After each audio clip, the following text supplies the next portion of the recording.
Salut tout le monde. Encore un épisode chez CMK. Je recule un peu parce que vu la taille du bordel, comment te dire que il rentre pas dans le champ. T'excuseras ma voix, j'ai un peu la crève là. C'est pas la grande forme, on va dire. Bon alors qu'est-ce qu'on a là? On a un Silverado rouge pétant de 93 je crois. En injection. Donc on a une injection type monopoint, tu peux retrouver sur les 106 tout ça, bon sauf que t'en as deux parce que t'as deux rangées de cylindres, tu te doutes bien. C'est un V8 5 litres 7. Donc qu'est-ce qu'il faisait lui? Lui il avait du mal à démarrer. Enfin il tournait pas bien, il fumait noir. Putain j'ai envie de crever. Qu'est-ce qu'il a d'autre? Et puis il y a des fois quand tu l'arrêtais, il redémarrait plus. Voilà, une fois chaud. Alors qu'est-ce qu'on a fait? On a changé, je dis on mais je. Donc j'ai changé la bobine, j'ai changé l'allumeur, j'ai changé les fils de bougie et les bougies.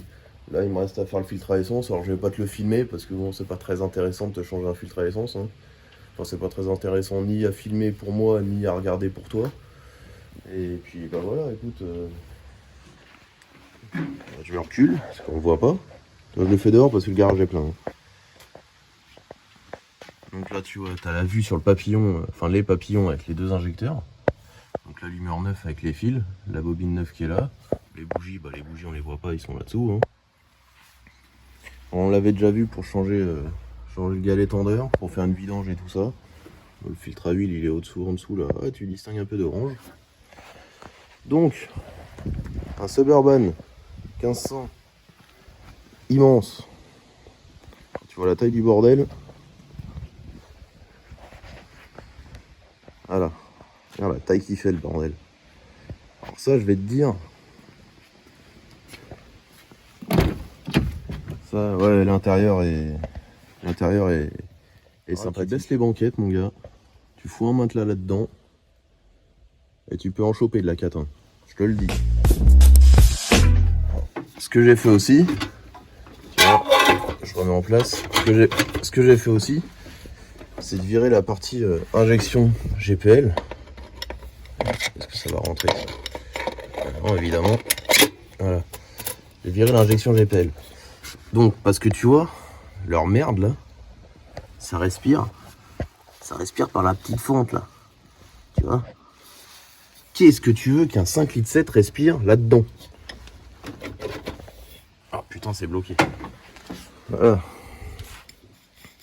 Tu vois, cette espèce de merde là. C'est collé, il y a de la colle à pare-brise. Ouais. Une espèce de colle à pare-brise de merde là.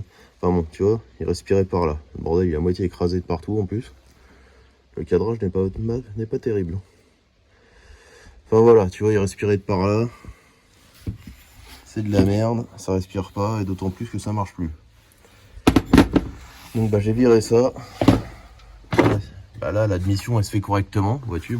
Ça, les trous, on va essayer de boucher ça, je sais pas. Tu vois bien que l'air va passer correctement, quoi. Hein?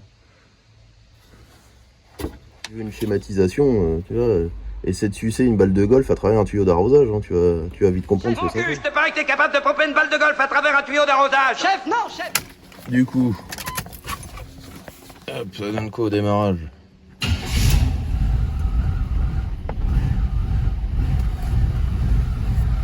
Ça démarre.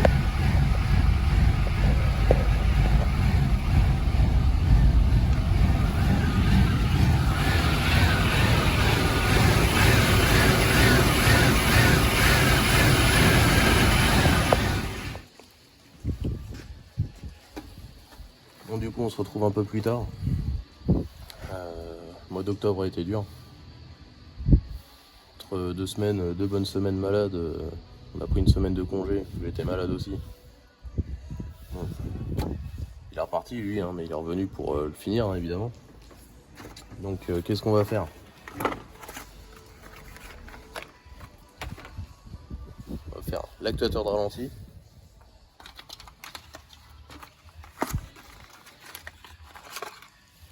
On va faire le capteur map.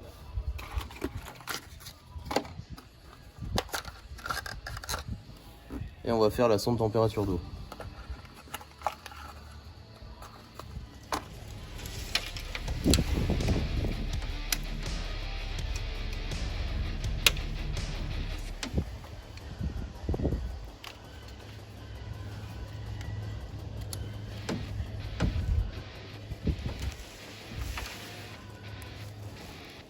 vois, celui-là est d'origine. Hein. Il a même une couche de vernis, le bordel. Donc le capteur pression de map, c'est les mêmes. Hein. Puis il y en a un, c'est un standard et l'autre c'est un General Motors. Bon, capteur map, c'est une mesure de pression d'admission, tout simplement.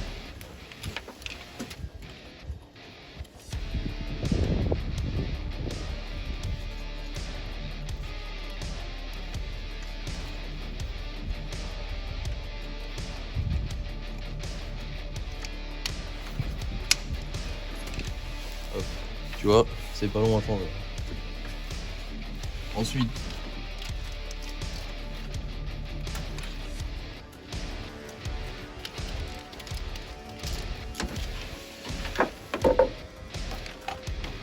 l'actuateur de ralenti.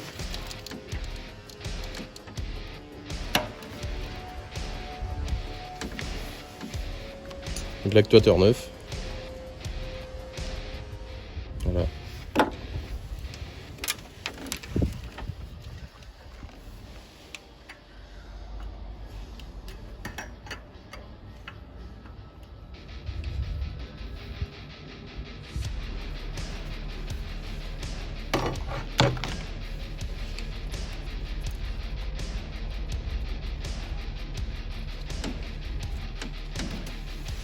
Ça c'est pas bien long non plus, hein.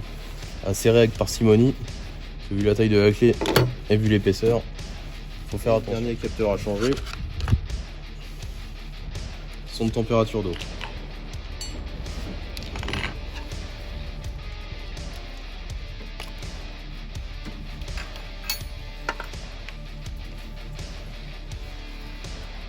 Bon, du coup, je te reprends quelques heures après.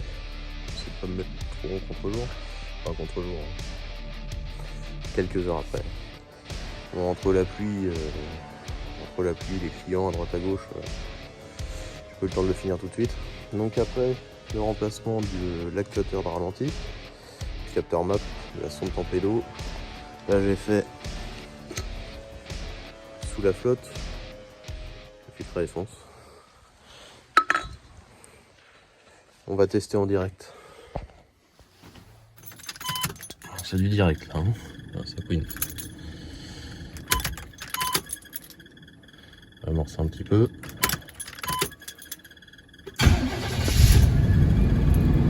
Quart de tour.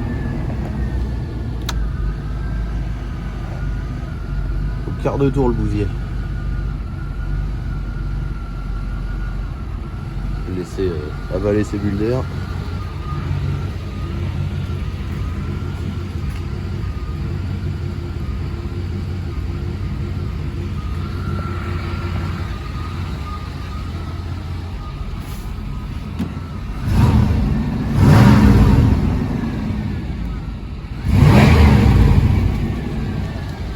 Il rechigne pas la tâche, il cause bien.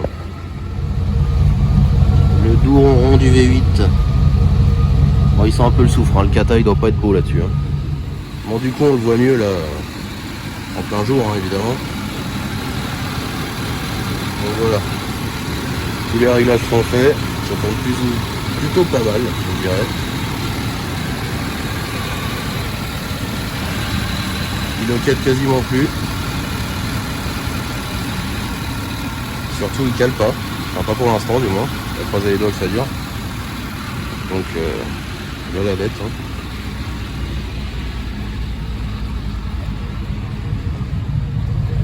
Et le fameux glouglou américain.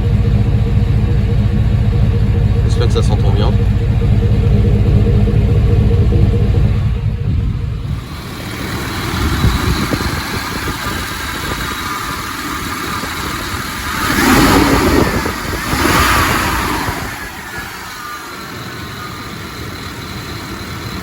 Le ralenti est pas mauvais.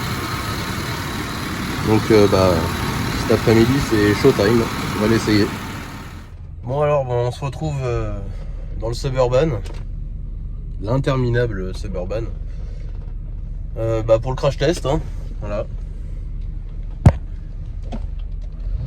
Donc, je me suis déjà éloigné du garage, hein, histoire d'être à peu près tranquille sur la route. ça a l'air de pas trop mal tourner. J'ai laissé tourner au ralenti. Pendant un petit moment, pendant un bon 20 minutes tout à l'heure. Je suis parti manger, je suis revenu, il a démarré au quart de tour. Bon, alors c'est pas parfait niveau ralenti, il tourne bien, mais tu sens quand même qu'il est pas super stable. Hein. Sur un V8, c'est censé être très stable. Là, ça va, mais c'est pas parfait. Après, tout en sachant qu'il a été stocké pas mal de temps, ce machin-là. Il y aura une bonne étanchéité à refaire sur le haut moteur. Je pense qu'il y a toutes les durites à changer, tout ça, ça a cuit. C'est pas parfait. Là, j'ai changé une durite qui est accessible, hein, évidemment, parce que là, je peux pas tout changer d'un coup. J'ai pas non plus le temps, d'ailleurs. Donc là, ça a l'air d'aller, tu vois. Là, je conduis, hein, là, je m'arrête. Là, je viens de céder le passage d'une voiture. Donc, il a pas calé. C'est le principal. Le principal, c'est qu'il cale pas, de toute façon. La raison première pour laquelle il était là, c'était le calage intempestif du moteur. Ça a l'air d'aller. Ah, tu te retrouves aux premières loges. Bon, alors, vu la taille de la route, hein, ça prend un peu de place. Mais c'est pas ce qui nous intéresse. Là, ce qui nous intéresse, c'est que ça roule bien. Pour l'instant, je ne suis pas déçu des travaux effectués. Ça a l'air de porter ses fruits. Bon, en même temps, on va se lancer un peu de fleurs. Hein. Vu la personne qui a fait le diag, c'est normal qu'il y trouve. Hein. C'est moi. C'est qui le patron? C'est moi. C'est qui le patron? C'est moi. Après cette petite imitation bien pourrie. Voilà. Bon bah écoute, je vais sortir des virages parce que là il y a des virages un peu à la, enfin un peu beaucoup en aveugle. Je vais sortir de là, je vais redémarrer en première, on va voir ce que ça donne. Enfin, je vais laisser tourner au ralenti. On va voir ce que ça donne. S'il tient son ralenti sans problème.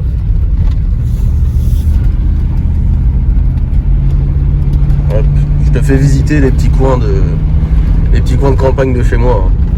Parce que oui, pour ceux qui nous connaissent pas, qui découvrent sur YouTube, on est en race campagne, dans un petit village normand, aux portes des Yvelines et de l'Eure d'ailleurs, de l'Eure-et-Loire pardon, parce que le garage est dans l'Eure.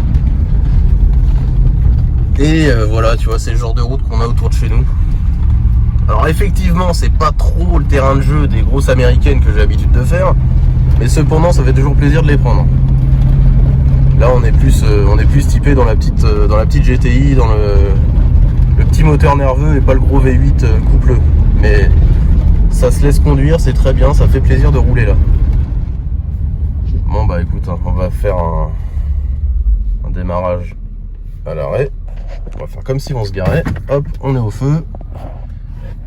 On est au feu, voilà. Donc écoute, le ralenti est stable. Ne cale pas.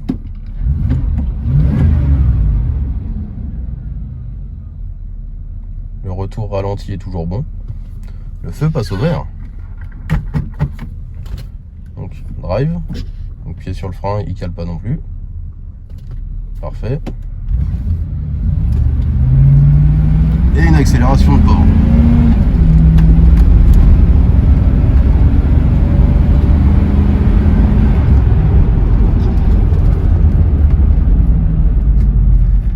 Hop, deuxième essai, on est en drive. Pied sur le frein. Ça tient ralenti, ça cale pas. On va voir ce qu'il a dans le sac, Pépère. Hein.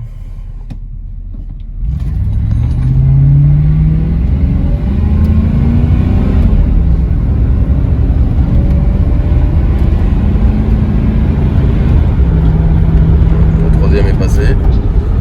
On arrive à 80. Écoute, le moteur tourne très bien, par contre. Quand le problème se situe en ralenti, tout le reste de la voiture, sur toutes les plages de régime, il tourne sacrément bien. Bon après forcément, hein, c'est une grosse bête. Hein. C'est pas performant du tout. Hein. On n'est pas là, on n'est pas à la recherche de performance avec un véhicule comme ça.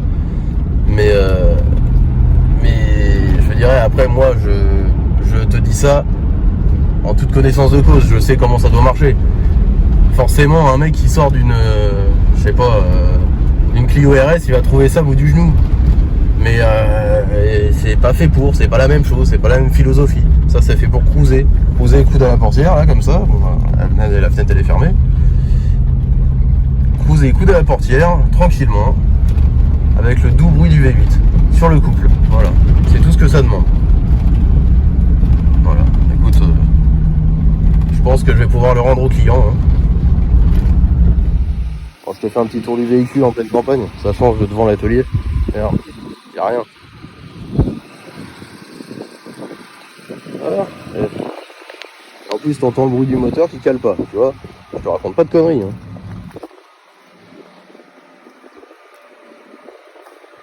Comme c'est beau. Prêt à avaler les kilomètres. Bon, j'essaie de te cacher la plaque, hein, tu m'excuseras. Mais... Bah écoute, hein. On va retourner au boulot. On va retourner au garage surtout. Et puis bah, je vais appeler mon client. Et puis bah, je pense qu'il sera content. Hein. J'espère, parce que le problème est résolu. Bon alors, totalement rien à voir avec l'américaine, totalement rien à voir avec le V8. Alors on est complètement à l'opposé total. Donc qu'est-ce qui est arrivé? Bon, du coup hier, une japonaise déjà, une japonaise diesel. Et ouais, je sens déjà les crissements dedans. Ouais, il est censé faire de l'américaine. Je passe aussi mon temps à rattraper les conneries des autres. Et bah, celle-là on est encore une preuve. Donc je te laisse regarder. Donc on est sur une Toyota Aygo 1400 HDI. Voilà, on est complètement à l'opposé de ce que j'aime faire. Hein. Sauf que bah tu vois, celle-là elle sort d'un garage pour des joints d'injecteur. Donc un garage dont je tairai le nom. C'est qui alors? J'ai vu, je sais qui c'est, mais je dirai rien. Je sais pas si tu vois là. Juste là. Donc la vis de fixation. Là, la vis pour tenir le filtre à gazole, bah, il n'y a plus, du coup le filtre à gazole il se balade. Mais si avec ça. Alors attends 2 secondes, je vais te la démarrer. Alors, écoute-moi ce motoculteur.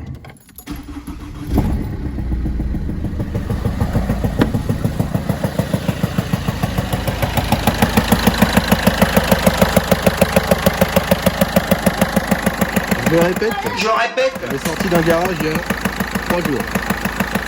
Commence à nous faire chier. Donc c'est juste une petite interlude, je vais te montrer un peu ce qui se passe, mais c'est juste une petite interlude histoire de montrer que ouais, je mets du temps sur les voitures. Alors je suis pas invincible hein, non plus, hein. J'ai été malade une bonne partie du mois d'octobre. Et en fait, bah, je passe mon temps à rattraper les conneries des autres. Donc tu vois, j'ai fait une camionnette juste avant. Où ils ont fait le joint de culasse. Il y a déjà un moment, il y a déjà 3-4 ans. Un joint de culasse sur un 1400 HDI aussi. Alors personnellement j'ai fait 10 ans de PSA. Mais jamais vu un joint de culasse. Oui, réparer le joint de culasse c'est bien, mais il faut peut-être trouver pourquoi il y avait un joint de culasse. Parce que j'ai changé la pompe à huile, du coup j'ai fait la distribution. Et le machin, bah, il ventilait pas. En faisant la purge, ça allait pas. Forcément, les maxi fusibles étaient grillés, le ventilo tournait pas, donc le machin il chauffait. Bah, évidemment qu'au bout d'un moment, bah, tu fais un joint de culasse, hein, c'est normal. Donc c'est encore les conneries des autres que je rattrape. Tu vois, là, cette semaine, je fais que ça. Bon allez, on va s'attaquer à ça. Donc tout ça pour dire, bah oui, je me prends pas pour le meilleur ni rien, hein, loin de là.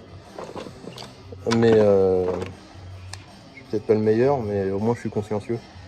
Ça s'appelle une conscience professionnelle. Je suis pas le meilleur, je suis pas le moins cher, je suis certainement pas le plus rapide. Forcément, quand tu es tout seul, rattraper du temps perdu, c'est compliqué. Hein. Je travaille déjà la nuit, je peux pas faire mieux. Mais au moins les voitures sortent sans retour, ça c'est le plus important. Il faut que le client soit content. Visiblement, c'est pas le cas de tout le monde. Allez, place à la méca. Bon bah ça commence. Hein. Donc, vis de débitmètre. La boîte à air était foirée. Là. Qu'est-ce que je vais découvrir là-dedans encore? Les tuyaux. Comment ils sont passés les tuyaux? Il n'y a rien qui est passé correctement. Oh là là là là. Catastrophique. Alors, avec un peu de démontage, ça donne quoi? Ça donne que c'est bien dégueulasse. Alors tu vois, déjà l'injecteur, c'est pas évident à montrer. L'injecteur il manque un morceau de la prise.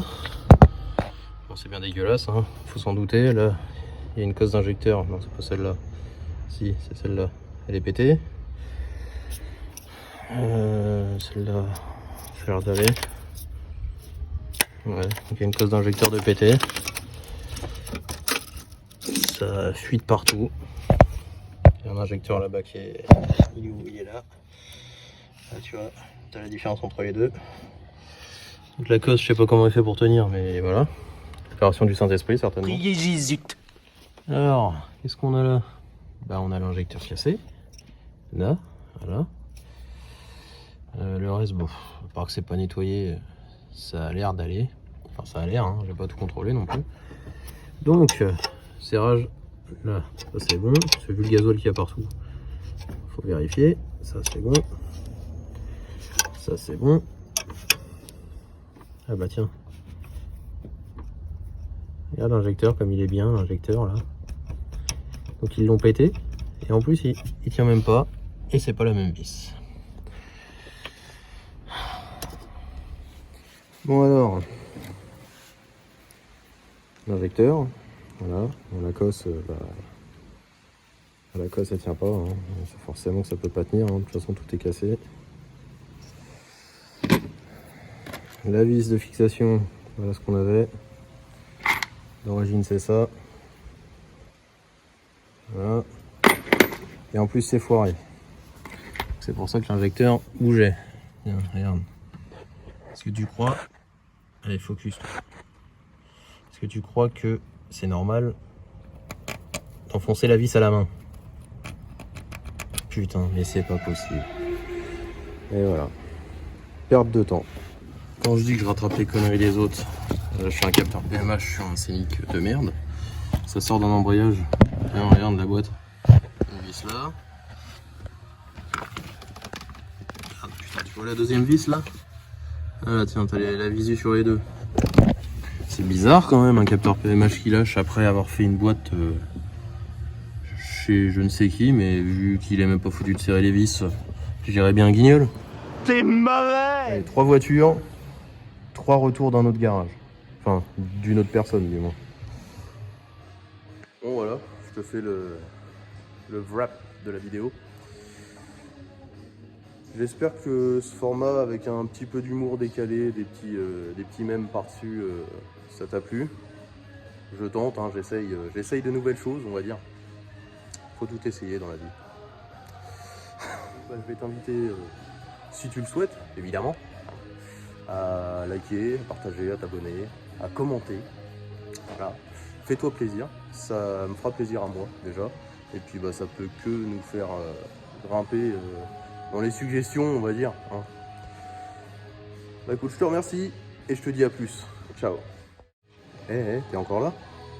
Oui, t'es encore là. Regarde ça.